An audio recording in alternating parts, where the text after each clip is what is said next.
नमस्कार, मैं हूं आपके साथ अनुष्का राय और आप देख रहे हैं खबर का सच। भारत में यौन शोषण के शिकार हुए बच्चों की एक बड़ी संख्या है। पॉक्सो यानी protection of children against sexual offence जैसे कड़े कानून होने के बावजूद इस ग्राफ में साल दर साल बढ़ोतरी हो रही है। महानगरों से लेकर छोटे शहरों तक में इस तरह के घिनौने अपराधों का जाल फैलता रहा है।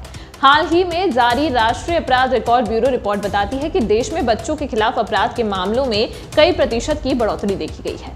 वहीं बाल यौन उत्पीड़न को रोकने के लिए तमाम प्रयास किए जा रहे हैं। इसी क्रम में आज दिल्ली में स्थित प्रहलादपुर वीपी सिंह कॉलोनी में समाधान अभियान एवं इंडियन ऑयल कॉर्पोरेशन लिमिटेड के द्वारा अभिभावकों के लिए बाल यौन शोषण से बचाव एवं पॉस्को एक्ट की जागरूकता की कार्यशाला आयोजित हुई, जिसमें मुख्य अतिथि के तौर पर दक्षिणी दिल्ली से सांसद रमेश बिधूड़ी पहुंचे। समाधान अभियान संस्था की डायरेक्टर अर्चना अग्निहोत्री द्वारा कार्यक्रम का संचालन किया गया। वहीं इस कार्यक्रम में अरविंद गौड़ के अस्मिता थिएटर ग्रुप द्वारा नुक्कड़ नाटक प्रस्तुति के माध्यम से कार्यशाला द्वारा अभिभावकों और बच्चों को बाल यौन शोषण से सुरक्षित रखने के तरीके से अवगत कराया गया। कार्यक्रम का संचालन कर रही समाधान अभियान के डायरेक्टर अर्चना अग्निहोत्री और उनके साथ पूनम शर्मा ने अभिभावक और बच्चों को पॉस्को एक्ट के बारे में बताया। कैसे आपके बच्चों को बहला फुसलाकर उनके साथ गलत काम किया जा रहा है, उससे आप अपने बच्चों को कैसे सुरक्षित रख सकते हैं। वहीं इस कार्यक्रम में वीपी सिंह कॉलोनी के स्थानीय निवासी काफी संख्या में इस पॉस्को एक्ट की जागरूकता कार्यशाला में पहुंचे। सभी अभिभावकों द्वारा कार्यक्रम की बेहद प्रशंसा की गई। वहीं मीडिया से बात करते हुए सांसद रमेश बिधूड़ी ने समाधान अभियान के डायरेक्टर अर्चना अग्निहोत्री की तारीफ करते हुए बताया कि यह एक बहुत गंभीर विषय है,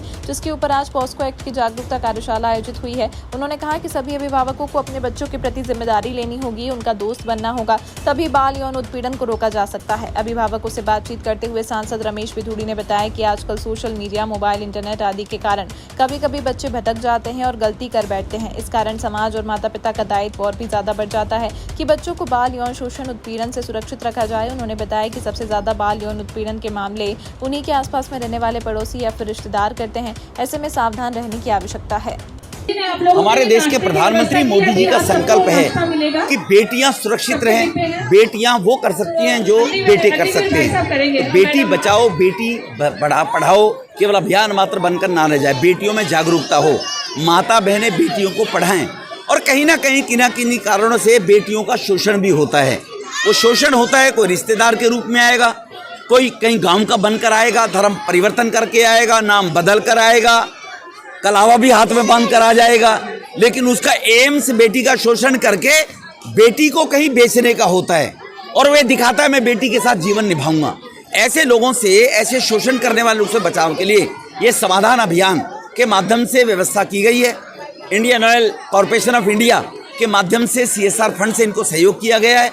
तो मैं इस समाधान अभियान जो संस्था है, NGO है, अर्चना जी जिनको चला रही हैं, उनको इस बात के लिए बधाई देना चाहता हूं कि देश के प्रधानमंत्री मोदी जी के इस संकल्प को कि बेटियां भी क्यों ना बेटे के बराबर हो और बेटियों को शोषण से बचाया जाए और बेटियों को बराबर के अधिकार मिले, उस कार्य को करने का बस्ती बस्ती जाकर कार्यक्रम कर रही हैं।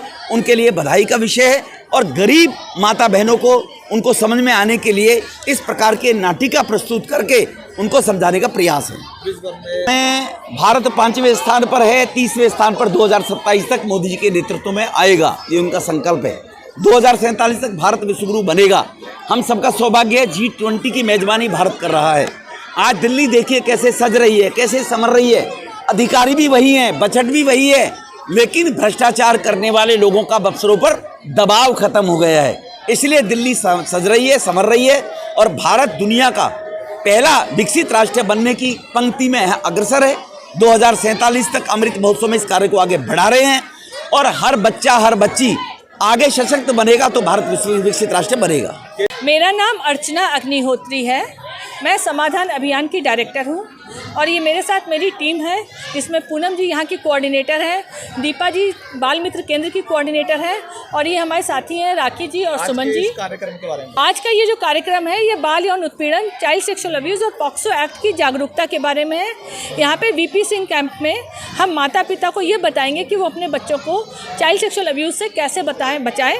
उसके लिए उनको बच्चों से क्या बात करनी चाहिए, क्या बात नहीं करनी चाहिए, इंटरनेट का इस्तेमाल का कैसे इस्तेमाल करना चाहिए जिससे बच्चों को जो है इससे नुकसान ना हो। बिधूड़ी जी ने खासकर हम लोगों को यहाँ पर इसीलिए बुलाया है, उनको ये चिंता है कि जो बच्चे हैं आजकल इंटरनेट की वजह से भटक रहे हैं। उनकी ये चिंता है कि इन बच्चों का भविष्य खराब ना होने पाए और जो बच्चियों के संग और बच्चों के संग जो यौन उत्पीड़न हो रहा है, कितनी खबरें आती हैं, उन्हें चिंता है कि यहाँ पर रहने वाले माता पिता अपने बच्चों को सुरक्षित रख पाएँ, इसीलिए उन्होंने ये कार्यक्रम करवाया है। और विधोड़ी जी भी चाहते हैं और हम लोग भी चाहते हैं पॉक्सो एक्ट की सबको जानकारी हो। पॉक्सो एक्ट बहुत अच्छा एक्ट है जिसमें कि बच्चों के उत्पीड़न से बचने के लिए सारे कानून उपस्थित हैं। साथ ही यहाँ पे आज हम लोगों का अस्मिता कार्यक्रम हुआ है। अस्मिता ग्रुप के थिएटर के ग्रुप ने हम लोगों के लिए दस्तक कार्यक्रम किया है, जिसमें बच्चियों से छेड़छाड़ से बचने का तरीका, उसके ऊपर क्या असर पड़ता है लोगों पे, बच्ची का क्या हाल हो जाता है उसकी वजह से, ये सब उसमें दर्शाया गया है। विधोड़ी जी हम लोगों का सहयोग दे रहे हैं, उसके लिए उनका धन्यवाद। इंडियन ऑयल कॉरपोरेशन लिमिटेड से ये प्रोग्राम का सपोर्ट मिल रही है, उनका भी बहुत बहुत धन्यवाद। जागरूकता के लिए आप इस नुक्कड़ नाटक को देख के कई माँ बाप की आंखों में आंसू आ गए। अगर माँ बाप की आंखों में आंसू आ गए इसको तो उसके दिल को छू गया। अगर दिल को छू गया है तो वो लोग अपने बच्चों को भी सिखाएंगे, खुद भी चौकस रहेंगे और आस पड़ोस को भी बताएंगे कि ये कितनी गंभीर समस्या है और इसको रोकना क्यों ज़रूरी है। आपकी एनजीओ इस तरीके के आयोजन, हमारी एनजीओ इस समय उत्तर प्रदेश में उत्तर प्रदेश पुलिस के साथ मिलकर बाल मित्र केंद्र बना रही है पुलिस थानों में। अगर किसी बच्चे के संग कोई हादसा हो जाता है तो उस बच्चे की हम लोग साइकोलॉजिकल ट्रीटमेंट करते हैं, उसको कानूनी सहायता देते हैं, उसका इलाज भी करवाते हैं। कभी कभी उसको पढ़ाई में दिक्कत होती है तो उसमें भी उसकी मदद करते हैं। इस तरह के सारे काम हम लोग उत्तर प्रदेश में कर रहे हैं। अभी हम लोग 7 बाल मित्र केंद्र बनाने जा रहे हैं। पिछले साल हम लोगों ने 2 बाल मित्र केंद्र बनाए थे, एक हरदोई में, एक गाज़ियाबाद में, और उसका एक बहुत अच्छा परिणाम आया कि पॉक्सो एक्ट के बारे में लोगों की जागरूकता की वजह से उसकी रिपोर्टिंग बढ़ी है। तो वो हम लोगों को इसकी वजह से अवार्ड भी मिला है उत्तर प्रदेश में। तमाम महत्वपूर्ण खबरों के लिए देखते रहिए खबर का सच।